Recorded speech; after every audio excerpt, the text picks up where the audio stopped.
Thank you for those who came.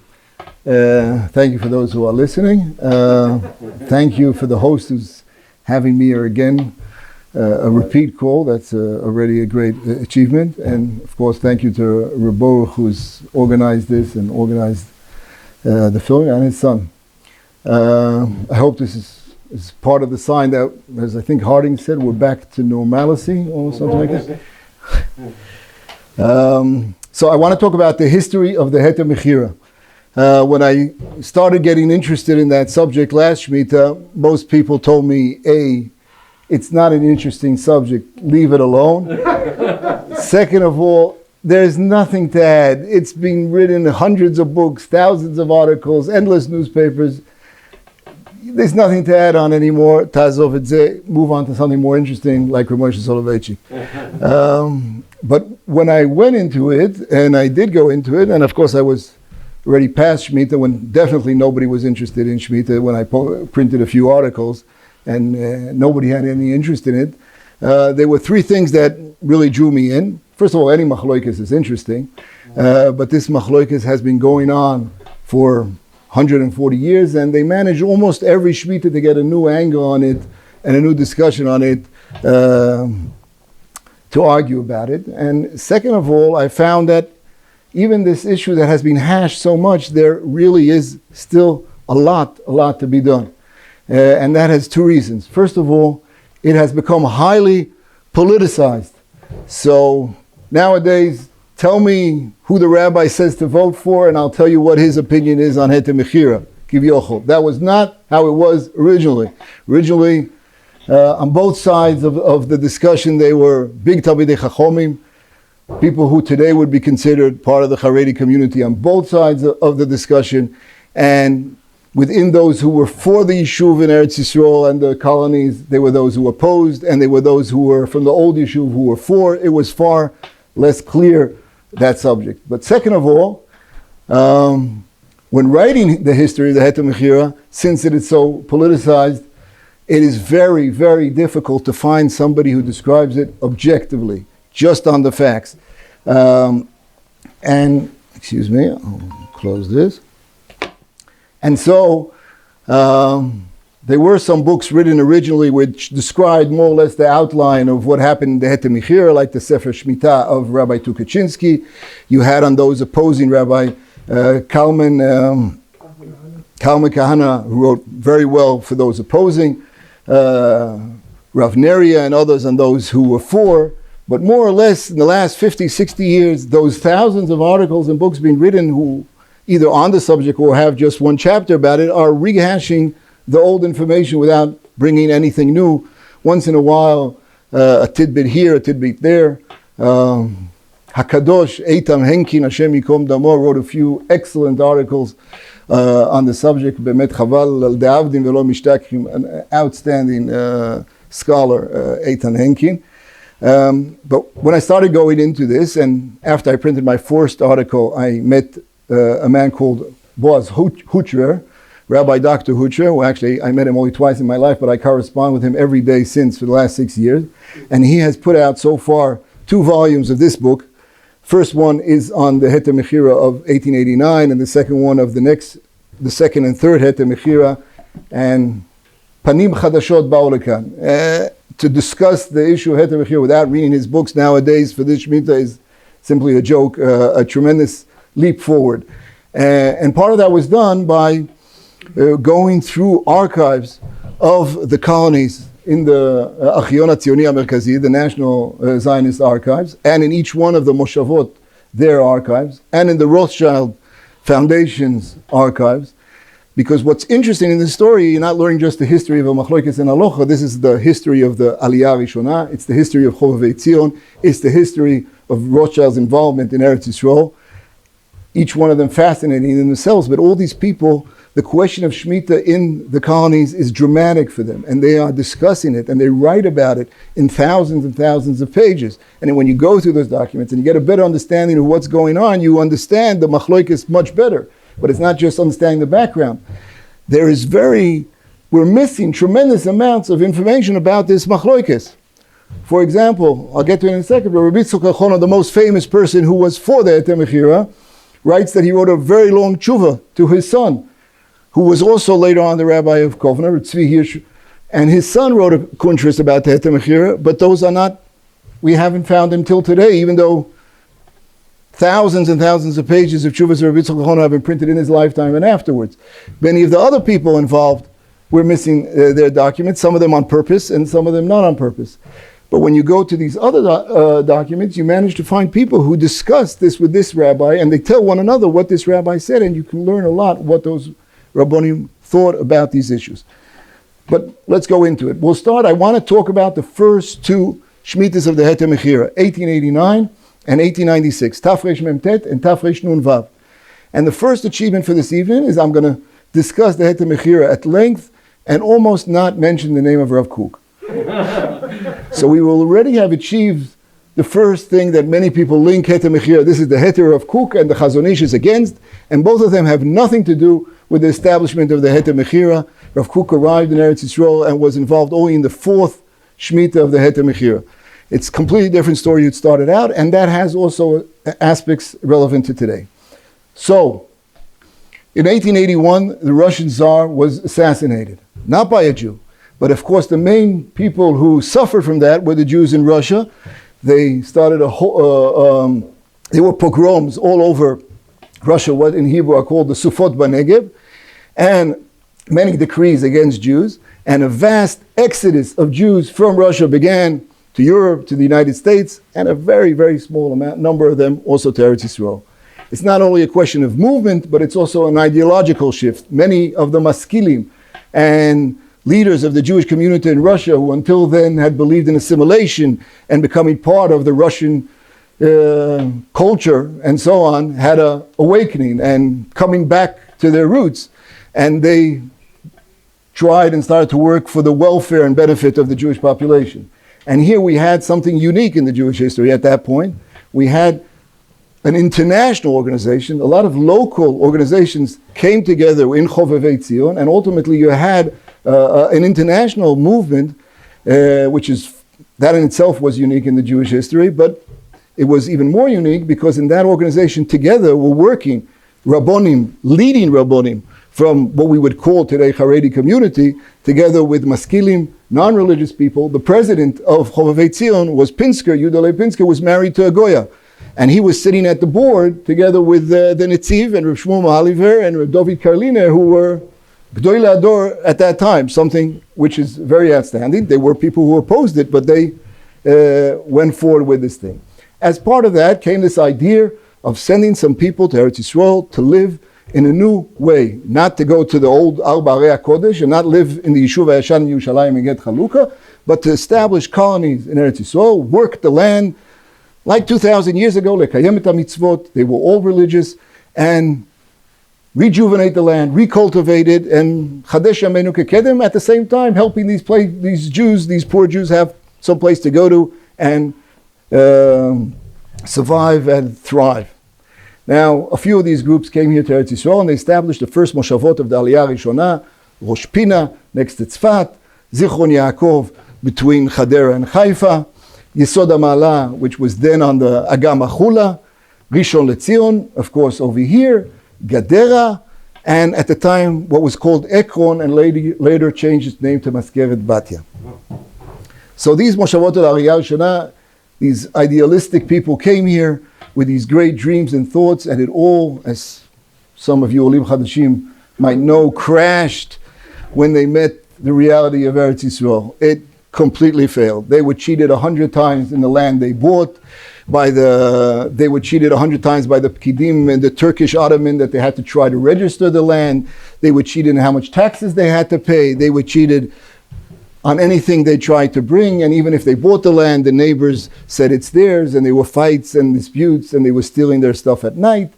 And working in Eretz Yisrael, the agriculture was not as simple as they thought, and it was did not work according to plan. Actually, it was about to totally fail, and then luckily a miracle happened. On the first day of Yontif Sukkis Tafresh Mem Gimel, At the end of 1882, Reb Shmuel Mohaliver, the rabbi of Bialystok, a very big Talmid Chochem, and one of the leaders of Chovei Tzion, got in to meet Baron Rothschild, Baron Edmund Rothschild, in his house in Paris on Yontif. He was the youngest son of Baron James de Rothschild, the head of the Paris branch of the Rothschild family. And at that meeting, they agreed to set up a new colony. But this time, they're going to do it correctly. They're going to bring people from Europe, Jews who had worked all their lives as farmers and knew how to work the land. They're going to bring only the heads of the family before the families. They're going to teach them what to do. The Rothschild people are going to buy the land for them, going to give them what to work with, and they're going to start working. And only after they're established, they're going to bring their families. And this is going to be a model of how it really should be. And they set up, at the end, this colony in Ekron. A few weeks later, somebody from Rishon LeZion arrived, and he also got his first donation for Rishon LeZion. But by the time we're discussing that first shemitah in 1889, on the eve of that shemitah, the Rothschild and his administration actually ran most of the colonies, the moshavot in Eretz Yisrael at the time. And shemitah was approaching. So the Rothschild people and the Chovei Tzion people and the people in the moshavot got very nervous. What is going to happen when shemitah arrives and we're going to have to shut down for a year? It's going to cause tremendous damage. So they started to look for Heterim. And the rabbis in France, Tzadokan and Yuda Lubetsky, the chief rabbi of the Ashkenazi community and of the general French community, sent letters to Rabbi Yitzchok Elchanan Spector, the Gdol Ador at the time. And he wrote, as I said, a tshuva to say that he has a plan how to do a Heter mechira, that they'll be able to work on shemitah.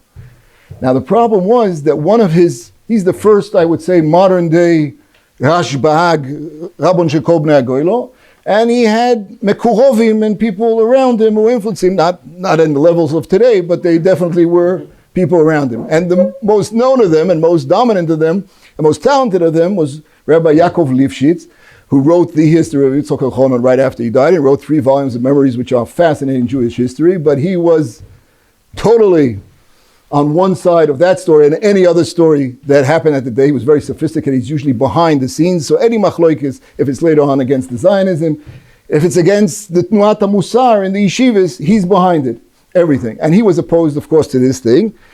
So at some point he realized what's going on, but he couldn't stop Rabbi Yitzchok Elchanan, so he came up with an idea. And he told Rabbi Yitzchok Elchanan, look, this might insult the Rabbanim Yerushalayim. If you write a Heter, you're sitting here in Kovna and write a Heter, what's happening in Eretz Yisrael, they might get offended. Maybe you should discuss it beforehand and send a letter. So he wrote a letter to Reb Shmuel Salant, the chief rabbi of Yerushalayim, telling him that I'm about to do this Heter. And Reb Shmuel Salant wrote him back, oh, I'm opposed to that Heter.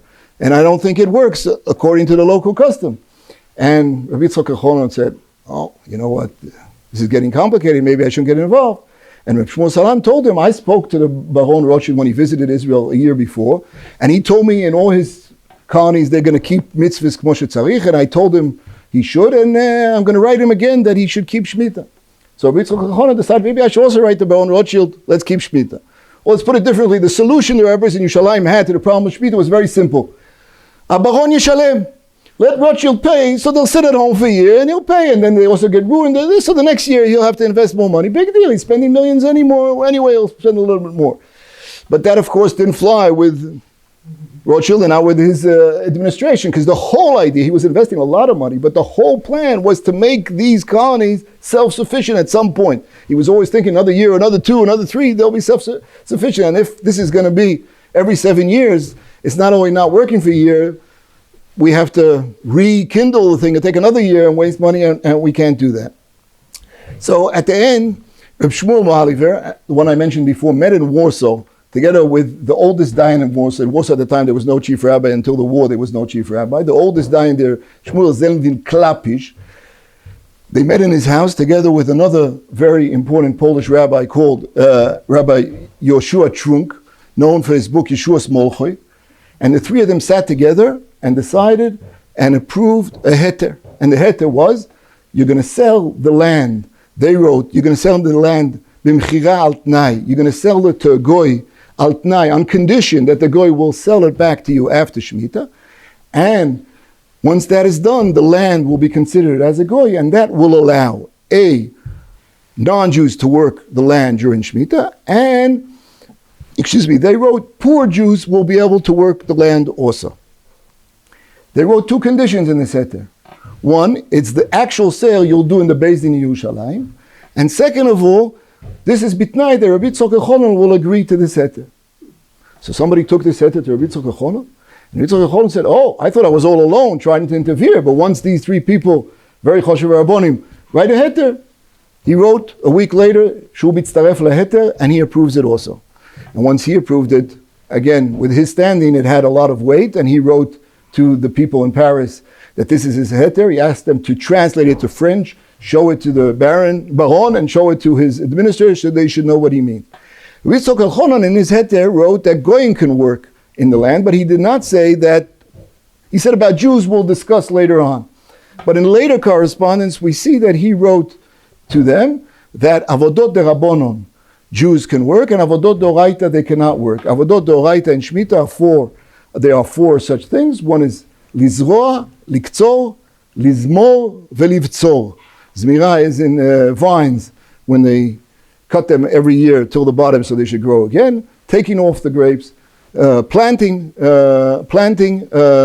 chita, wheat or whatever, and the ktsira, those are the Avodot Doraita that should be done by Goyim. The other Avodot Jews can do. Charisha, which is a question, he did not discuss it, it wasn't clear. The problem was, this Heter was not published. The newspapers in Eretz Yisrael said, the left-wing leanings, or the Itamar Ben Yehuda, Eliezer Ben Yehuda said, yes, Heter, they approved it, it's fantastic, but nobody, the Nusach itself was not printed for actually a whole year later on, and that caused tremendous problems, because there was a lot of discussion, what exactly did he matir, what did he not matir? But since it wasn't published, people got nervous here, and they started running to get more Heterim. And what they got was a Heter from the Av Beis Din of Yerushalayim, the Sephardi Av Beis Din of Yerushalayim, Yaakov Shaul Eliashar. Later on, he was also the Rishon LeZion and the Chacham Bashi, Hayisa Bracha, a very, very important, maybe one of the most important Chacham Bashis that were here in the last 200 years before the establishment of the State of Israel. And he was the Ruach HaChaya in the thing, and he wrote a tshuva. It was later printed out, both in the newspaper and in his tshuvas, and he gave a complete Heter. You can work, Jews can work completely in Eretz Yisrael. Now, the problem was, the people from the administration of Baron Rothschild came to Yerushalayim to do the actual sale. And they came to the Beis Din, and they came to Reb Shmuel Salant and the Maral Diskin, and he said, no, I don't approve it. I'm against it. Because the main objection that Reb Shmuel Salant had to this Heter Mechira, and he had written so to Yitzchak Elchanan, was the question of the tabu. Ottoman law, and amazingly, till today is exactly the same thing, the law in the State of Israel. Any transaction, any sale, can be done by any way the people decide. They can write a contract and I can pass you my bicycle and it belongs to you. The one thing that cannot be done like that is land. Transfer of land is only completed by registration in the land registry, called then tabu, still called today tabu. You can sign a contract as much as you want, you can give money, you can do agboy v'mechira, but under the law, the possession, the ownership is not transferred until it's completed in the land registry. So said Reb Shmuel Salant, if you're not going to register this deal with the mechira to the goy in the land registry, in the tabu, it has zero effect under Ottoman law. And mimelo, also halachically, it's a joke, it's nothing. Okay, thank you. They definitely weren't going to register in the tabu, because any land register at the time to get done in the tabu takes you 5 years. You have to bribe 100 officials on the way to get it completed, and you have to pay purchase tax of some 5%, and nobody was planning on paying that kind of taxes. So Shmuel Salant said, I'm not doing it in the Beis Din. You want, go to the tabu and do the sale there. Rabbi Yitzchak Elchanan wrote to him, I have a long kuntras that says that if you do a mechira that is chal al pi dinei Torah, even if the Dina de Machusa says it's nothing, that's still enough halachically. Shmuel says to him, maybe Salant, maybe you'll send it to me. He says, I don't have koyach to copy it. I have the long thing here, and we lost it till today. We don't have it. But that was the dispute. So they started corresponding. The Rabbonim, the Materians, started corresponding between them. What should we do? And Rabbi Yitzchak Elchanan asks Reb Shmuel Mahalevi, what do you say? Should we maybe go to the Sephardi Beis Din Yerushalayim? It's not just a Sephardi Beis Din. At that time, that was the Beis Din on the law, the Ottoman Empire only recognized the Chacham Bashi, the Sephardi one. So there's a famous tshuva of the Yeshua Smolchoy there, and Rav Ovadia Yosef, every time he has any discussion about the Heter mechira, he right away cites that at the beginning, and the Ashkenazi Rabbonim go crazy when they see it, because the Yeshua Smolchoy, this very important rabbi in Poland, says, first of all, Ashkenazim can go to the Sephardim, and second of all, anybody who knows what's going on in Eretz Yisrael knows shechachmei Sfaradim be'Eretz Yisrael ktanam ava mimotnam shel harabanim ha'Ashkenazim. The Sephardi Rabbonim are far, far greater than Ashkenazi Rabbonim. And this is not somebody writing from Poland. He had visited Israel 2 years beforehand, and he knew very well both Ashkenazi Rabbonim and the Sephardi Rabbonim, and he said the Sephardi Rabbonim are far greater, so you definitely can go to them. And that's what they did. They went to the Sephardi Rabbonim, and they did a sale there. Now, at the time, endless discussions in the newspapers, endless books going back, pamphlets and divrei Torah, and a huge battle about this Heter mechira. They're all discussing the validity of the Heter mechira. They later heard that the three rabbis did, or Rabbi Yitzchak Elchanan did. But what actually happened is completely different. But what actually happened, that shtar of the mechira has never been seen till today. Shlomo Zalman writes that in his Akdom of his book, I looked for the shtar of the thing, I couldn't find it. But I found the one, he found the one for the next shemitah and the shemitah after that, and he wrote his whole book analyzing what it is, under the assumption that what Rav Kook did in 1910 was what Rabbi Yitzchak Elchanan had done in 1889.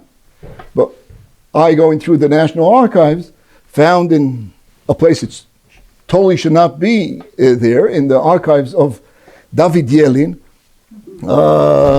He's known for the Lashon HaIvrit. He has a Bet Sefer Lechinuch here, and many, many other things.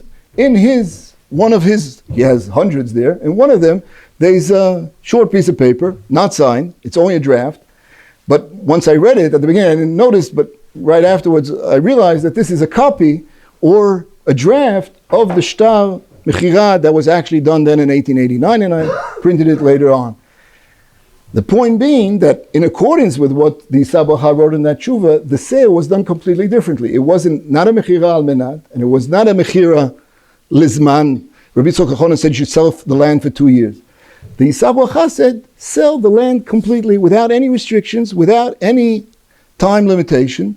The only thing is find some goy that you trust, sell it to him, and you know that this goy A is not going to come really take possession of the land, and second of all, after shemitah, he'll sell it back to you. That's how you should do it. And that's what they did. They wrote a shtar and they sold it to a goy. Now Rabbi Yitzchak Elchanan said you should sell it to a Muslim, because Muslims are not considered oiv d'avodah zorah. So for the isur of lois sechoidim, of selling land in Eretz Yisrael to a goy, it's better to sell to a Muslim. But on that shtar, you can see that they sold it to a man called La Souderi, who apparently later on we realized is the secretary of Baron Rothschild in Paris. The guy who was working for him, the Christian, he signed a document with him that he's selling him all the lands in Eretz Yisrael of the colonies. Now, why didn't the Ashkenazi Rabbonim want to do the sale like the Sabracha, just sell the land to somebody you trust? The reason is they were worried about this lo techonem. There's an isur to sell land in Eretz Yisrael to a goy.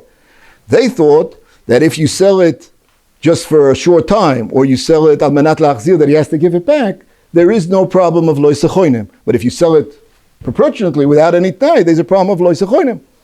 The Sabracha didn't trouble him that issue at all. He said, since this sale, I know the guy that he's not going to take possession, so there is no problem. And second of all, it's for us, meaning, what's the problem of lo techonim? It's lo titel lahem chanaya bakarka, not to give goyim holding in the land in Eretz Yisrael. But since this sale, its whole purpose is to give the Jews a better holding, that they'll be able to continue their colonies and work on shemitah, so it's good for the Jews to do it, so there is no problem with lo sechoinim. So they might have not approved what he did, but they definitely, once you did it according to his way, it's definitely better, because there are questions if you sell the land just for 2 years, if it's enough of a sale to mafkia the Kedush of the Eretz Yisrael, give it to the goy. But if you sell it belotnai, it's definitely fine, so there is no problem afterwards. So that was what they actually did. I just want to describe what happened afterwards. After all the fighting, what did people actually do? Reb Shlomo Zalman, who, if I mentioned before, and people not being objective, his akdoma to his book, Madei Eretz, there's 3 pages there, maybe he summarized the history of the Heter Mechirah. It's a beautiful summary, very concise, very exact, very balanced. One of the rare occasions, and he also went to find the facts. But he was limited by what he knew at the time. So for example, he says that after this whole thing, most of the people at Eretz Yisrael, Giborei Koirach Yirei Shomayim, they did not work on shemitah. Unfortunately or not unfortunately, that is not correct. Most of the people in those moshavot did work on shemitah. There are a few places where they didn't. Now, the most famous of them is a place where I can't talk about because Mora de Shmitah is sitting over here. Rabbi Mr. Sam Finkel, who wrote the book about Ekron Maskeret Batya. So you will buy his book. He's coming out in any day with a brand new edition. But I'll just, in short, mention what happened there. This again is this famous moshav. This is where the Baron said this is going to be the model of all moshavot. And when he came here in 1887 to visit Eretz Yisrael, he was very excited and emotional when he saw it. And he decided to give them a present that they'll be allowed to call their moshav after his beloved mother Betty. And they changed the name to Maskeret Batya. And this issue, that was in Maskeret Batya, those people said, we're not willing to work on shemitah. Without a heter, with a heter, lo ma'anyen otanu, we're not working. And the pkidim went ballistic, and they started pressuring them greatly. The Rabbonim Yerushalayim supported them. And not only that, 2 days before Rosh Hashanah of that shemitah arrived in Eretz Yisrael, Rabbi Mordechai Gimpel Yofe Merozhinoi, who was the rabbi with the village that they had come from. He was the rabbi of the town right next door, a big Talmid Chacham, a tremendous Chovev Tzion, a lover of Eretz Yisrael and the colonies, but strictly opposed to the Heter Mechirah. He said, we came here lechadesh et kedusha shel Eretz Yisrael, not to come up with a terim, not to be mikayim shemitah in Eretz Yisrael. And he lived in a hut there in Yehud, not far away, and he was again. He opposed it, and the Rabbonim Yerushalayim opposed it. Now, again, I don't want to go into the whole story. It wasn't simply a fact of religion or not religion. They were at the same time in the middle of a tremendous battle with the administration of Rothschild because they felt they were taking away their independence. They were becoming day laborers in a place owned by Baron Rothschild, and they opposed that. So even things that were not related to shemitah, for example, after a month or two, the Pakid said to them, you know what, you're not working, you have oxes that are supposed to plow the field. I need them to build some other stuff. Please give me all your oxen. No, we're not giving it in. Give me the produce you have. No. Give me the zraim that you have. No. They didn't participate in anything. It was a world war. And actually the Rabbonim in Eretz Yisrael did not support him on that fact. They said, you should go to Rothschild, beg, and say, please terachem aleinu. But you shouldn't do anything else. Not only that, they told them it's not a good idea. People started collecting money for them and writing in the newspapers, these poor people are dying and starving because of Mesiras Nefesh. Let's collect money for them. The Reb Shmuel Salan told them, and he was correct, that Rothschild is going to be very offended. What do you mean? This is my yeshuv. You're going collecting in Shtiblach with a pushkir for my people? You know what? You think you can manage on your own? Okay, so go manage on your own. And it had lasting problems for years after that. So Maskeret Batya is a very famous story. Arkin wrote a book just about that. Nachon. Arkin is from Maskeret Batya. He's got a museum. He wrote a choveret. He wrote a book. Nachon. Our children are from Maskeret. Oh, your kids are from Maskeret Batya. He has a museum going there. He's fantastic. Yes, that's right. He's a direct descendant from Arkin, who was there at the time. Nachon. So that was one story. The second story was even crazier. Was Gedera. Gedera was the yeshuv of the Biluim. Biluim were separate from all the rest. They were this group of young students from Ukraine. They were not religious. They had all kinds of general ideology of coming to Eretz Yisrael, something like a kibbutz. This is before the kibbutz. They wanted to have a commune and so on. And a lot of the attacks on the first moshavot of the Aliyah Rishonah were against those Biluim Gadera. They're Mechalel Shabbos, they're not religious, they're terrible. And every time they were conflicting information about them. So the Netziv Volozhin and other rabbis in Chovei Tzion decided we have to appoint somebody to be in charge of them. And they appointed Rabbi Michel Pines, a very, very interesting person himself. We don't have time to cover his story, but he became as if their rabbi and administrator, and he got along very well with them. And he was a Talmid of Reb Mordechai Gimpel Yafe Mirozhinoi, who was living next door, who I said opposed the Heter Mechirah. So when they started Shmitah, all the Moshavot in Zichron Yaakov and Rishon LeZion and so on worked. Yesh Heter, and they went to work. But the Biluim in Gadera, the Pushtakim, they said, we're not working on Shmitah. And Rav Pina said, we're not working on Shmitah. And everybody started screaming at him, you think we can collect money for your guys who have a Heter and Mitzvah Colonial and they say they don't want to work? And he came up with all kinds of excuses. No, we already planted at the end of last year. It's not a good idea to plant now. It's not Kedai and this. And anyway, they were killing him and killing him and killing him. Basof, he didn't have any brera. And he told them to go work. And in the middle of the year, they started working in the fields, even though they had never done a mechira, because he was opposed to the Heter mechira. The reason for that was that Yechiel Michal Pinas thought, like the Rav, the Yisab Achai, many others, that at the time the Ottoman land laws were that the sort of land that they had, which today is still called the same way, Karka Miri, is a land which the ownership belongs to the Sultan, and you're as if a long-term chachira, you're the one who's renting the land. You have to pay taxes, you have to cultivate it, you're not allowed to change anything in the land, you don't work it for 3 years, they can take it away from you, and so on. So he felt that halachically, even without a sale, the land actually belongs to a goy, and it's even stronger, belongs to the king, and that definitely mafkia the kedusha. So at the end, they worked there without that thing, and there was a group in Petach Tikva. Okay, I have to end the story of that Shemitah in order so I can get in a small part of the next Shemitah, who's very important for our story. That was the first Shemitah. On that, there's a lot written. But the next Shemitah in 1896 has almost zero written about it, both at the time in the newspapers and both today. And that has several reasons. But let's talk about the dynamics. What happened between those things? The administration and the Baron Rothschild decided that all these moshavot are going to fail. And they're never going to be self-sustaining the way they are.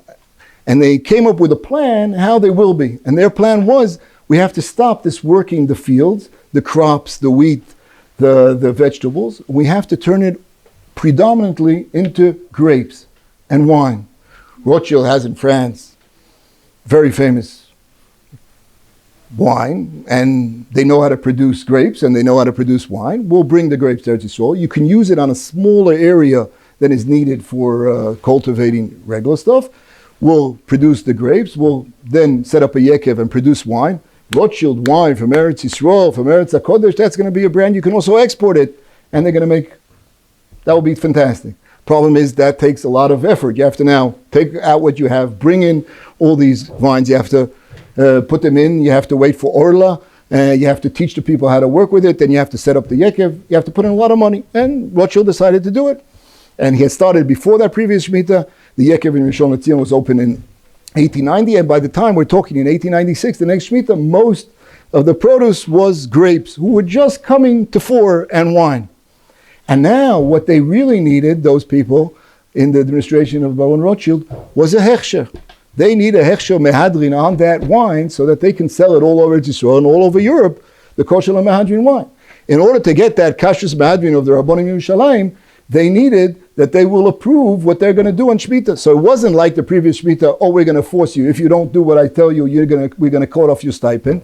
Here, they have to get along with the rabbis. So the main player here at the time was the Rabbi Naftali Hirtz HaLevi, the rabbi of Yafo. He was actually appointed by the Rabbonim in Yerushalayim, a big tzaddik. He's mainly known as a Mekubal. He put out the first siddur of the Goyim of Vilna, and he has a lot of writings in Kabbalah. And he was a mamish Talmud of Yeshua Leib Diskin, the Maril Diskin, the most extreme and most renowned rabbi in Yerushalayim at the time. But on the other hand, he was the rabbi of Yafo and the Moshavot. All the colonies were under him, and he started to get a salary from the Pkidut of Rothschild. So they came to him, bring us a Heter. He went to the Maril Diskin, and they came up together with a new plan of a Heter mechira, different than what was done till now. And the plan was, this Einfall, this Hamtzah, was, we're not going to sell the land, we're going to sell the trees. We're going to sell the trees la'akira. We'll find a goy and tell him we're going to sell you all the vines and all the moshavot in Eretz Yisrael, and you have to come uproot them and take them to your land. That's going to be the deal. What is the advantage of this mechudash sale? The main problem we mentioned, there were two main problems with the mechira that had been mentioned beforehand. One was the tabu. Reb Shmuel Salant was worried that you haven't registered in the land registry. The sale of land has to be registered in the tabu. The sale of trees does not have to be registered in the tabu anywhere else. Second of all, lo techonem, the isur to sell land in Eretz Yisrael, there's a Mishnah meforash that says that aval mochrid le'ebetzim le'amanat la'akor, a tree to be pulled out, you are allowed to sell them. There is no bayav lo yisachonim. So you solve both problems. What's of course the problem? The sale doesn't sound like a regular transaction. Now, it's true that when you sold the goy all the land, both you and the goy didn't really mean that he should take over the land. But still, there is such a sale and it has a price. It's a real thing. He might not utilize it. But selling, and we're talking about tremendous numbers, millions of trees. It wasn't only vines, it was also shkedim and zaitim. Selling millions of trees, al menat la'akor, that he's going to pull them out, sounds like a legal fiction at its height. And the Rav of Yafo says, we discussed this, the Maril Diskin, more than anything else, that it looks like aroma gluya shemuchach, this thing. But Maril Diskin wasn't troubled about it. Who came up with this idea? I'm not clear till today. Was it the Rabbi of Yafo, and he got the approval of the Maril Diskin, or the other way around, the Maril Diskin told him, this is my idea? You normally would say it was the Rabbi of Yafo who came and just got an ishur, but when you read a little bit of Maril Diskin, it's a pass for the Maril Diskin. There's this kind of einfall, this kind of chokhmah of how to solve the halachic problem. But anyway, he got the approval of the Maril Diskin.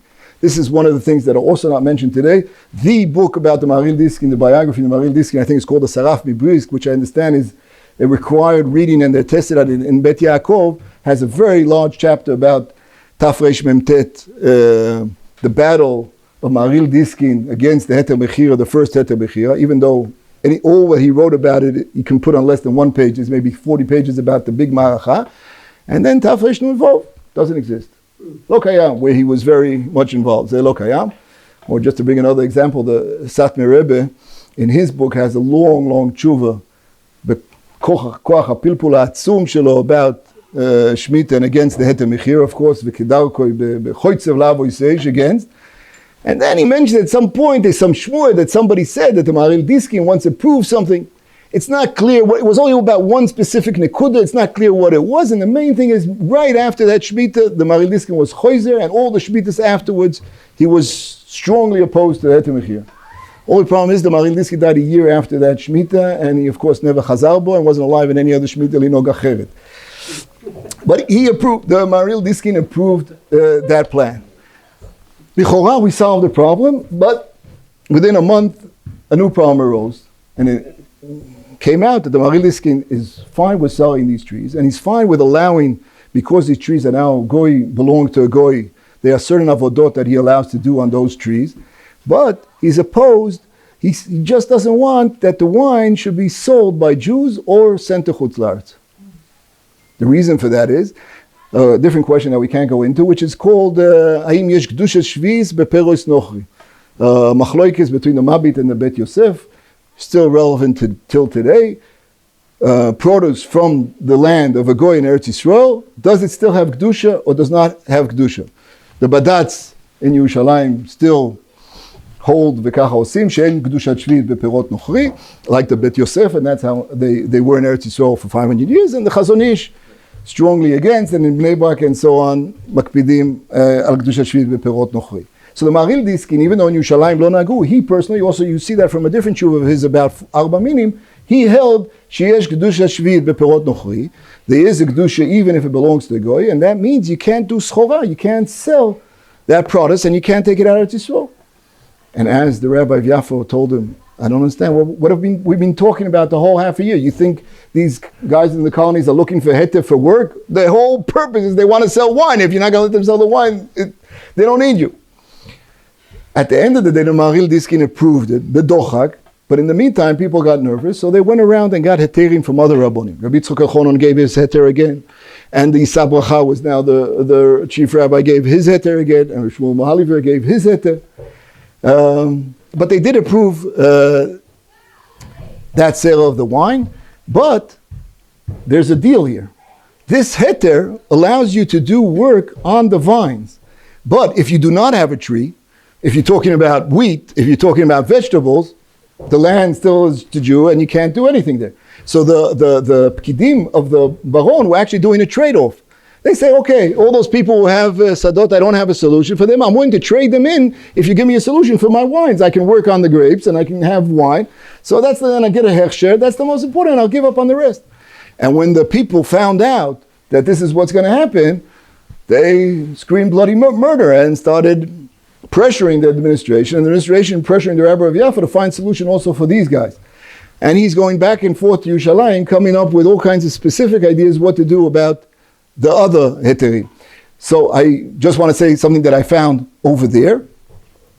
At some point he went to Yerushalayim in Av, and he came back after he sat with the Rabbanim in Yerushalayim, and he wrote out specific instructions. What after this mechira, what are you allowed to do and what are you not allowed to do? And he wrote out these hora'ot, and they're spread out. You can find them in many yeshuvim, have copies of them, of what they're supposed to do. But the people were very unsatisfied with what it said there. Even though there were some new heterim, there were a lot of things that could not be done. So they again pressured the administration. And the administration again pressured him, but he went back to Yerushalayim again. And he came back with a few more heterim. And he wrote new instructions. And those new instructions were again spread around. The new instructions, the old ones were never printed until recently, until here, but the latest instructions were printed in 1938 in Shana B'Shana of Hechal Shlomo. And that caused a tremendous confusion.